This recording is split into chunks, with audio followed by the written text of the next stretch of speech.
November 29th, 1944. Just after midnight, USS Archerfish, a Balao-class submarine, was cruising on the surface in waters south of Tokyo Bay. The submarine's radar operator, staring at his scope in the dim red light of the Combat Information Center, suddenly detected contacts. Multiple surface ships, moving fast, heading generally southward.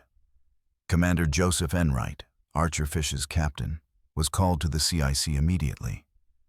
This could be something important. Enright studied the radar returns.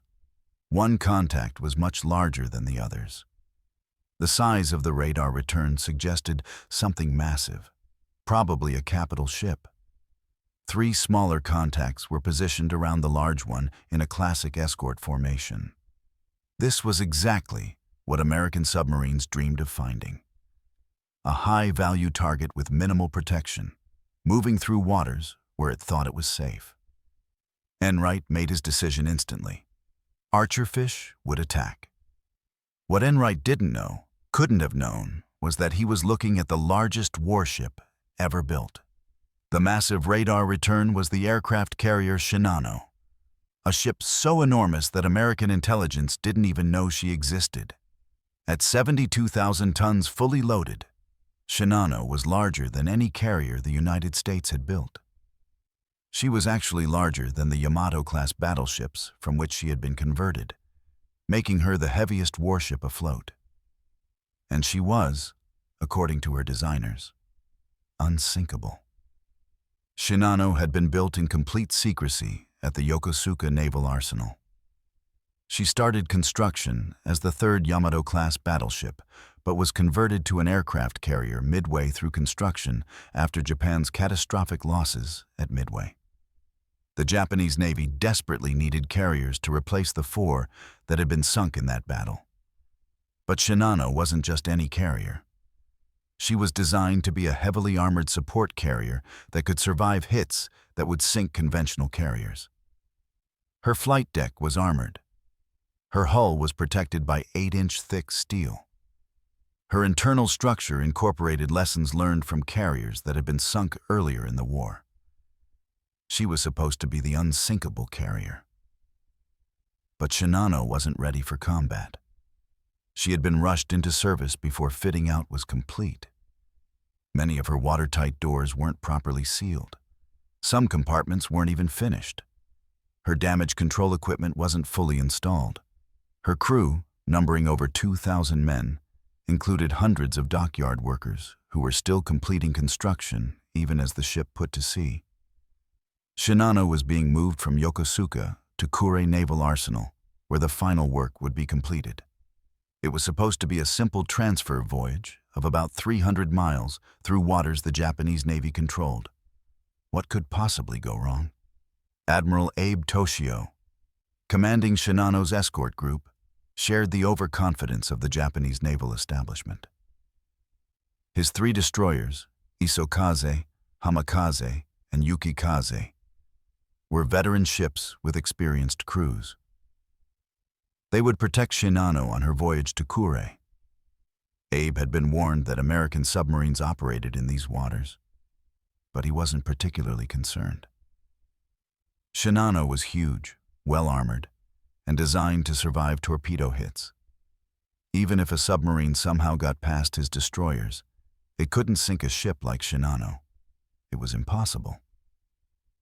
Commander Joseph Enright, approaching the Japanese formation at flank speed on the surface, didn't care whether it was possible or impossible. He had a target, he had torpedoes, and he had a crew that knew their jobs. Archerfish would attack, and over the next 6 hours, Enright would conduct one of the most patient, skillful submarine pursuits of the entire Pacific War, maneuvering his boat into position for a shot that would change naval history. The admiral who said it was impossible was about to be proven catastrophically wrong. To understand the magnitude of what USS Archerfish accomplished, you need to understand exactly what Shinano was and why the Japanese considered her unsinkable. Shinano began her life as the 3rd Yamato-class battleship, hull number 110, laid down at Yokosuka Naval Arsenal in May 1940. She was designed to be a sister ship to Yamato and Musashi, the largest battleships ever built, mounting 9 18-inch guns and protected by armor up to 26 inches thick. But the Battle of Midway in June 1942 changed everything. At Midway, Japan lost 4 aircraft carriers in a single day. The loss of these carriers and their experienced aircrew was a blow from which the Japanese Navy never recovered.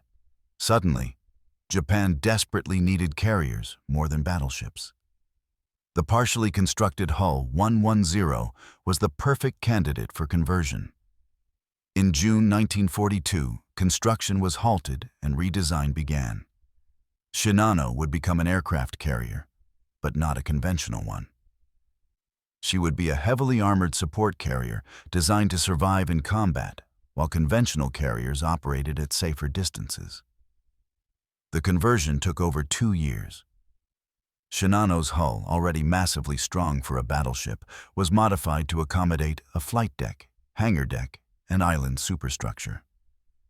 But unlike American carriers, where protection was sacrificed for speed and aircraft capacity, Shinano retained much of her battleship armor. The flight deck was armored with 3-inch steel plate. The hangar deck had similar protection. The ship's side armor remained 8 inches thick in critical areas. Watertight compartments were designed with multiple layers of protection. On paper, Shinano could survive multiple torpedo hits and continue operating. The carrier's dimensions were staggering. She was 872 feet long, with a beam of 119 feet. Her flight deck measured 840 feet by 130 feet. At full load displacement, she weighed over 72,000 tons, making her by far the largest aircraft carrier in the world. For comparison, American Essex-class carriers displaced about 36,000 tons. Shinano was literally twice as big as the carriers that were the backbone of the American fast carrier task forces. But Shinano wasn't designed to operate like American carriers. She would carry only 47 aircraft, far fewer than the 90-plus aircraft on an Essex-class carrier. The reason was that Shinano was designed as a support carrier. Her primary mission would be to rearm, refuel, and repair aircraft from other carriers. She would serve as a mobile base, using her heavy armor to operate closer to combat zones than conventional carriers could safely approach. Her large hangar deck and extensive workshops would allow her to service other carriers' aircraft while they remained at safer distances. The ship's protection wasn't just armor. Shinano incorporated lessons learned from carriers that had been sunk earlier in the war. Her aviation fuel tanks were surrounded by water-filled voids to prevent fires from spreading. Her magazines were deep in the hull and protected by multiple layers of structure. She had extensive damage control equipment, including high-capacity pumps and firefighting systems. The designers had studied every carrier loss in the war and tried to engineer solutions to prevent those same failures on Shinano. But there was a problem. Shinano's construction had been rushed. By late 1944, Japan was desperate. American forces were advancing across the Pacific. B-29 bombers were beginning to raid Japanese cities. The Navy needed every ship it could get into service as quickly as possible. Shinano was ordered to sea before she was really ready. Many of her watertight doors weren't properly fitted. Some compartments hadn't been tested for leaks. Critical damage control equipment wasn't installed. The crew hadn't conducted proper shakedown exercises. Shinano was technically afloat and technically operational. But she wasn't ready for combat. She wasn't even really ready for sea. Captain Abe Toshio, commanding the carrier, knew his ship wasn't ready. He had protested the order to transfer Shinano to Kure before fitting out was complete. But orders were orders, and Japan was losing the war. Shinano had to move before American bombers discovered her at Yokosuka. The voyage to Kure would be made at night to avoid American aircraft. 3 destroyers would provide escort. It was only 300 miles through waters that American submarines rarely penetrated. They would be fine. The voyage was scheduled to take about 20 hours. What could possibly happen in 20 hours? Admiral Abe briefed his destroyer captains before departure. They would maintain a standard escort formation around Shinano. Speed would be maintained at 20 knots, fast enough to make submarine attacks difficult, but not so fast as to strain Shinano's engines, which hadn't been fully tested. The route would take them south through relatively shallow waters, where submarines would be easier to detect. If they encountered a submarine, the destroyers would attack while Shinano evaded. Given the carrier's size and armor, even if a submarine got lucky and scored some hits, Shinano would survive. The Admiral was confident. Too confident. Shinano departed Yokosuka at 6 in the evening on November 28, 1944. Less than 20 hours after leaving port, the pride of the Japanese Navy would be at the bottom of the Pacific Ocean. And the submarine that sent her there would achieve the single greatest tonnage kill in submarine warfare history, a record that stands to this day. But first, Commander Joseph Enright had to find a way to get past 3 alert Japanese destroyers and get his submarine into firing position. It would require 6 hours of patient, skillful maneuvering. And it would require nerves of steel. When USS Archerfish first detected the Japanese formation on radar shortly after midnight on November 29th, Commander Joseph Enright faced a tactical problem. The Japanese ships were making 20 knots, moving away from Archerfish's position. The submarine's maximum sustained surface speed was about 19 knots, which meant the targets were actually pulling away. If Enright was going to get into attack position, he needed to be creative. Enright began by studying the radar plot carefully. The Japanese formation was heading generally south, but the course wasn't perfectly straight. The ships were zigzagging, changing direction every few minutes as a defense against submarine attack. This was standard procedure, but it gave Enright an opportunity. If he could predict the zigzag pattern, he might be able to position Archerfish ahead of the formation, rather than chasing from behind. It would require reading the Japanese captain's mind. But Enright was a skilled submariner who had studied enemy tactics extensively. For the next hour, Enright tracked the formation on radar, mapping out each change of course. He began to see a pattern. The Japanese were executing a relatively simple zigzag plan, changing course approximately every 10 minutes through angles of about 45 degrees. If this pattern continued, Enright could calculate where the formation would be in the next hour and position his submarine accordingly. It was a gamble. If he guessed wrong, he would lose contact and miss his chance. But if he guessed right, he could be in position for a perfect shot. Archerfish altered course, moving at flank speed on the surface, heading for a point where Enright calculated the Japanese formation would pass. The submarine's diesel engines roared at maximum power, pushing the boat through the dark Pacific waters at just under 20 knots. Every man aboard knew what was happening. The word had spread through the boat. They were tracking a big target, probably a capital ship, maybe even a battleship. This could be the shot of a lifetime. The crew was at battle stations, alert and ready. At around 2 in the morning, Enright's gamble paid off. The radar showed the Japanese formation turning onto a course that would bring them almost directly toward Archerfish's position. Enright had successfully positioned his submarine ahead of the target. Now came the hard part, staying undetected while the formation closed the distance, then maneuvering into firing position without being discovered by the escorting destroyers. As the Japanese ships approached, Enright got his first visual sighting of the formation. What he saw shocked him. The large contact wasn't a battleship. It was an aircraft carrier, and it was enormous. Enright had never seen a carrier that size. In the darkness, He couldn't make out many details, but the sheer size of the target was obvious. This was something special, and he was going to sink it. But first, he had to avoid the destroyers. The 3 Japanese escorts were positioned in a triangular formation around the carrier, actively searching for submarines with sonar and radar. Archerfish, running on the surface in the darkness, was relatively small and hard to detect. But if she got too close or made too much noise, the destroyers would find her. Enright had to balance the need to close the range with the need to stay undetected. It was a delicate dance, and one mistake could end with Archerfish being depth-charged.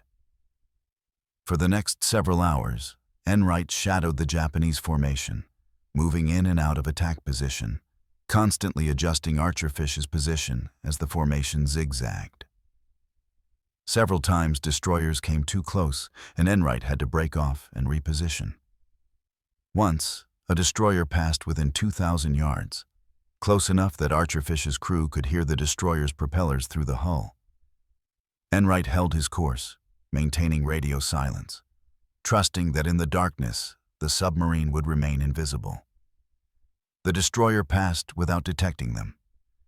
The pursuit continued for over 6 hours.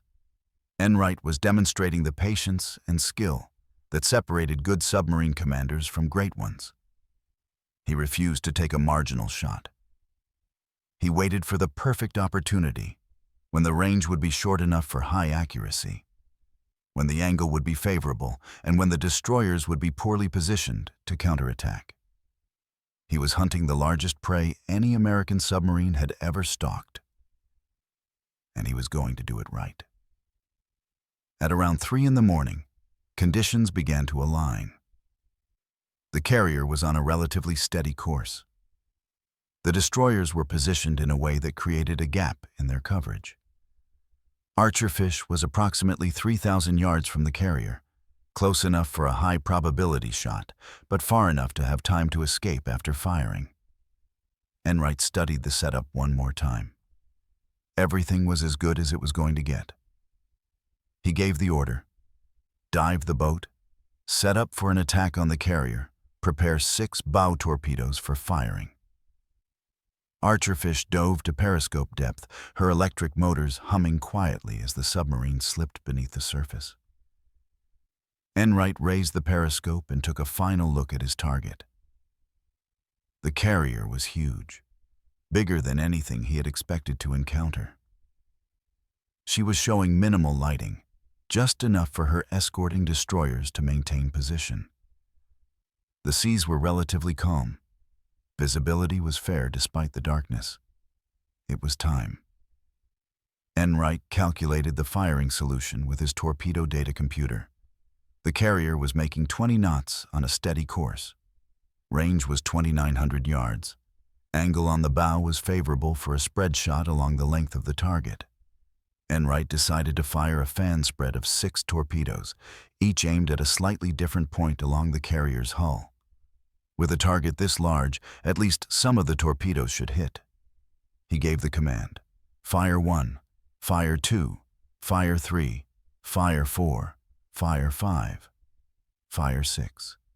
6 Mark 14 torpedoes left Archerfish's bow tubes in rapid succession, their electric motors driving them toward the massive Japanese carrier at 46 knots. Enright kept the periscope up, watching, counting the seconds.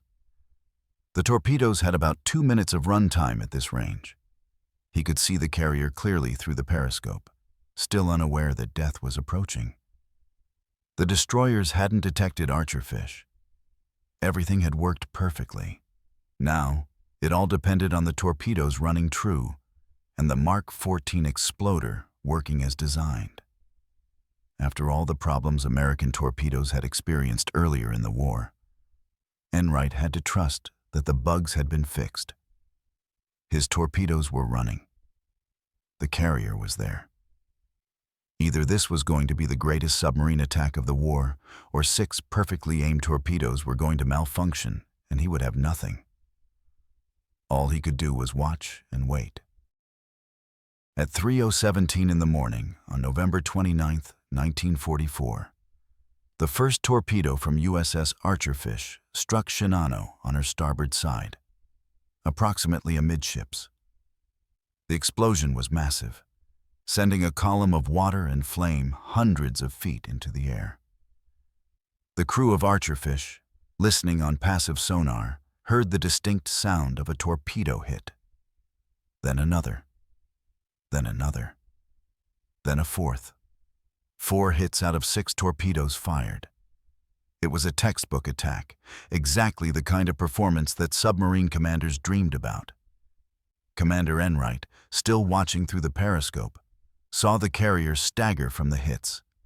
Explosions bloomed along her starboard side as the 2,000-pound warheads detonated against her hull. But the carrier didn't stop. She didn't slow down. She just kept moving, still making 20 knots, still heading south. For a moment, Enright wondered if the torpedoes had actually done any significant damage. The carrier was so large and so heavily armored that maybe she could absorb 4 torpedo hits and just keep going. Maybe the Japanese had actually built an unsinkable ship. But aboard Shinano, the situation was catastrophic. The 4 torpedo hits had opened massive holes in the carrier's starboard side. Water was flooding into multiple compartments at a rate that shocked the damage control teams. The problem wasn't the armor, which had actually held up reasonably well. The problem was that Shinano's watertight integrity had never been properly tested. Doors that should have been sealed weren't. Compartments that should have been separated weren't. Water was spreading through the ship faster than anyone had anticipated. Captain Abe Toshio, commanding Shinano, initially wasn't too concerned.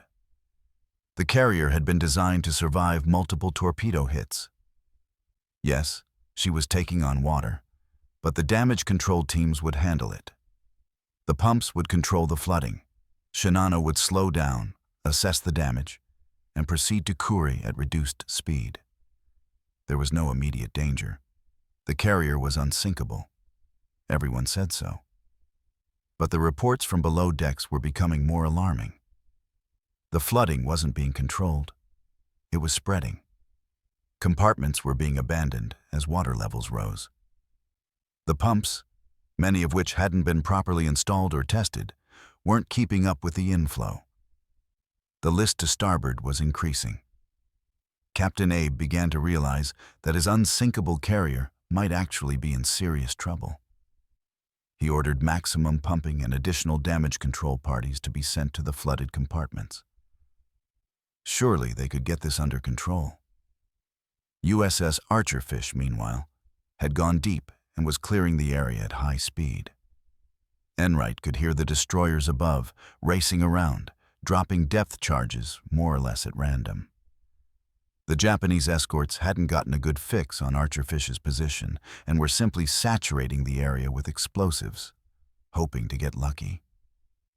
Depth charges exploded around the submarine, close enough to shake the boat, but not close enough to cause damage.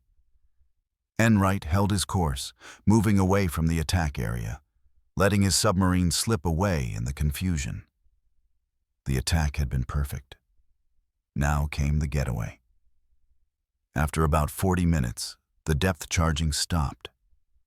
Either the destroyers had lost contact completely, or they had been recalled to assist the carrier. Enright brought Archerfish back to periscope depth and cautiously raised his scope for a look. The carrier was still visible in the distance, but something had changed. She was moving much slower, and she had developed a noticeable list to starboard. Enright could see increased activity around the carrier, with the destroyers moving closer in what looked like preparation to take off survivors or provide assistance. His torpedoes had done serious damage after all. Enright considered attempting another attack, but decided against it. The destroyers were now alert and positioned closely around the carrier. Approaching for another shot would be extremely risky. More importantly, the carrier looked like she was already doomed. The list was increasing. She was barely moving. Unless Japanese damage control could perform miracles, that carrier was going to sink. Enright decided to clear the area entirely, put some distance between Archerfish and any Japanese ships that might come looking for her, and wait to see what happened. If the carrier sank, Archerfish could claim the kill. If somehow the Japanese saved her, well, at least he had gotten his hits. Aboard Shinano, the situation was deteriorating rapidly. By 4 in the morning, the list had increased to 15 degrees. Water continued to flood into the ship despite all efforts to stop it. The pumps were losing the battle. Captain Abe was receiving reports that some compartments were now completely flooded and had to be abandoned. The engineering spaces were threatened. If water reached the boilers and engine rooms, Shinano would lose power and become completely helpless. The situation that had seemed manageable an hour ago was now clearly critical. Admiral Abe, still in command of the escort force, sent urgent messages to other Japanese naval units in the area requesting assistance. Tugboats were requested. Additional pumps were needed. Medical personnel should be standing by to treat casualties. But even as these messages went out, Abe was beginning to accept the reality that his unsinkable carrier might actually sink. The ship that was supposed to be able to survive multiple torpedo hits was dying from just 4. How was this possible? The answer was that Shinano's theoretical protection and her actual watertight integrity were two very different things. On paper, with all compartments properly sealed and all damage control equipment functioning correctly, the carrier might have survived. But in reality, with incomplete fitting out, untested systems, and doors that didn't seal properly, the carrier was vulnerable in ways her designers hadn't anticipated. The 4 torpedo hits had exploited these weaknesses perfectly. Water was finding paths through the ship that shouldn't have existed. And once flooding began in one compartment, it spread to others before damage control teams could stop it. By 6 in the morning, Shinano's list had increased to 20 degrees. The carrier was barely making headway. Captain Abe ordered all non-essential personnel to move to the port side of the ship in an attempt to counter the list. Over 1,000 sailors crowded onto the high side of the ship, their weight a desperate attempt to keep the carrier from rolling over. It was a futile gesture, but it was all they could do. The pumps had given up. The flooding couldn't be stopped. Shinano was going to sink, and everyone aboard knew it. At 10:30 in the morning on November 29, 1944, just over 7 hours after being torpedoed by USS Archerfish, the aircraft carrier Shinano capsized and sank. The largest warship ever sunk by a submarine, and one of the shortest-lived capital ships in naval history, had been in commission for less than 2 weeks. She had been at sea for less than 20 hours. She never fired a shot in anger. She never launched an aircraft in combat. She simply sailed out of port on what should have been a routine transfer voyage and was destroyed by a single submarine that got lucky. The final moments of Shinano were chaotic and tragic. As the list increased beyond 30 degrees, Captain Abe ordered abandoned ship. Sailors scrambled to reach lifeboats and rafts as the massive carrier rolled further and further onto her side. The 3 escorting destroyers moved in close to pick up survivors. But the operation was hampered by the continuing list and the danger that the carrier might roll over onto the destroyers themselves. Many sailors simply jumped into the water and tried to swim clear of the dying ship. When Shinano finally rolled over, the sight was almost unbelievable. A ship that size, over 72,000 tons, simply turning turtle and sliding beneath the waves. Survivors in the water watched in horror and disbelief as the carrier that was supposed to be unsinkable disappeared in a matter of minutes. The suction created by the sinking ship pulled some swimmers down with it, Others were hit by debris as the carrier broke apart on her way to the bottom. It was carnage. The destroyers managed to rescue about 1,400 survivors from the water. But over 1,000 sailors and dockyard workers went down with the ship. Some were trapped inside compartments that flooded too quickly to escape. Others were killed by the initial torpedo hits. Still others drowned in the water after abandoning ship, either pulled down by the suction or simply overcome by exhaustion and hypothermia. For the survivors, the experience was traumatic beyond description. They had been aboard what they were told was an unsinkable ship. They had been assured that even if a submarine attacked, the carrier could survive.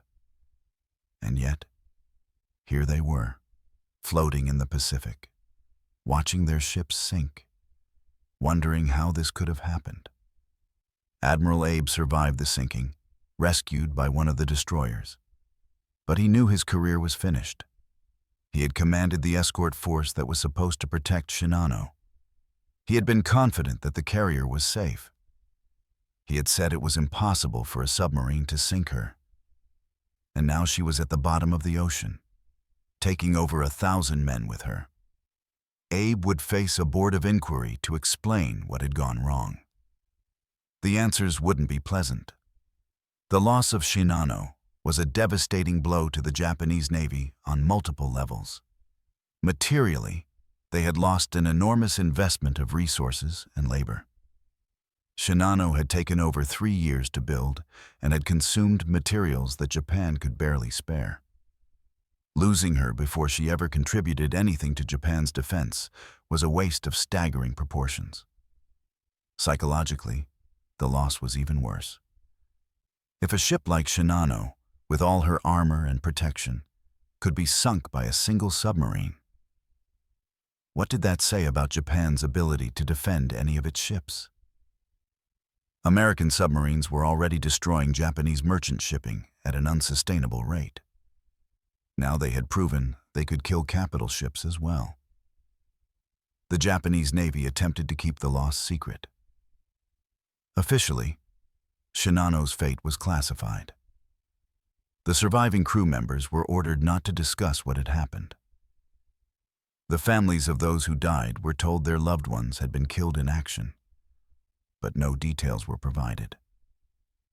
The Navy didn't want to admit that their newest, largest, most heavily protected carrier had been sunk on her maiden voyage by a single submarine. It was too embarrassing, too damaging to morale, too clear an indicator that Japan was losing the war. But secrets have a way of coming out, especially in wartime. Word of Shinano's loss spread through the Japanese Navy despite attempts to suppress it. Sailors talked, officers whispered. Within weeks, most of the Navy knew that Shinano had been sunk. The official silence on the subject only made the rumors worse. Some sailors began to wonder if their leaders were being honest about anything. If they would lie about Shinano, what else were they lying about? The loss contributed to the growing sense within the Japanese military that the war was unwinnable, that all the promises of victory were just propaganda, that Japan was doomed. USS Archerfish, meanwhile, was completely unaware of the magnitude of what she had accomplished. Commander Enright knew he had hit a large carrier and that the ship had appeared to be in trouble. But without being able to observe the final sinking, he couldn't be certain the carrier had actually gone down. In his patrol report, Enright claimed to have torpedoed and possibly sunk a large carrier, estimated at around 28,000 tons. He had no way of knowing that his target was actually 72,000 tons, more than twice the size of his estimate, and the largest warship afloat.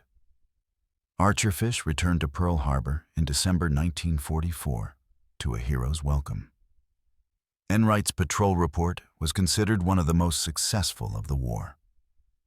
Confirmation that the carrier had actually sunk came from Japanese radio intercepts and intelligence reports. American cryptographers intercepted Japanese naval messages discussing the loss of a large carrier south of Tokyo Bay on November 29th. Additional intelligence from other sources confirmed the sinking. Archerfish was credited with sinking a 28,000-ton carrier, which was still considered an enormous success. It wasn't until after the war that American intelligence learned the full story. Shinano had been over 72,000 tons, making her the largest warship ever sunk by a submarine. Enright had accomplished something that no other submarine commander in history had achieved, sinking a capital ship larger than any other ever sent to the bottom by submarine attack.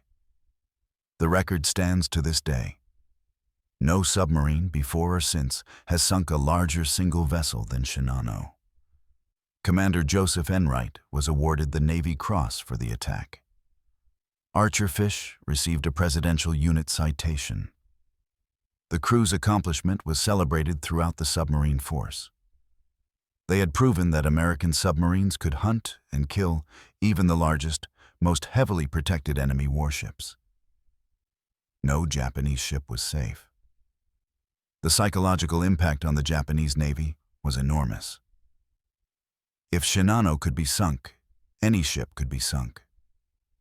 The sinking of Shinano had strategic implications beyond the loss of a single ship. Japan had been planning to use Shinano as the centerpiece of a rebuilt carrier force that would contest American dominance of the Pacific. With Shinano gone, those plans were impossible. Japan's carrier aviation was essentially finished as an effective fighting force. The Navy would limp along for another 9 months until the surrender, but it would never again pose a serious threat to American forces. One submarine, with 6 torpedoes, 4 of which hit their target, had helped ensure American victory in the Pacific. Today, Shinano rests on the bottom of the Pacific Ocean, about 350 miles south of Tokyo Bay, in approximately 15,000 feet of water. The wreck has never been located or explored. It remains a war grave, the final resting place of over 1,000 Japanese sailors who believed they were aboard an unsinkable ship. The irony is profound. The largest warship ever built, designed to be unsinkable, sunk on her maiden voyage by a single submarine that got lucky. Hitting a target, the Japanese admiral said, was impossible to sink. Admiral Abe Toshio learned a lesson that every naval officer should remember. In war, nothing is impossible, and overconfidence kills. USS Archerfish taught that lesson with 4 torpedoes that changed naval history and sank a ship that couldn't be sunk.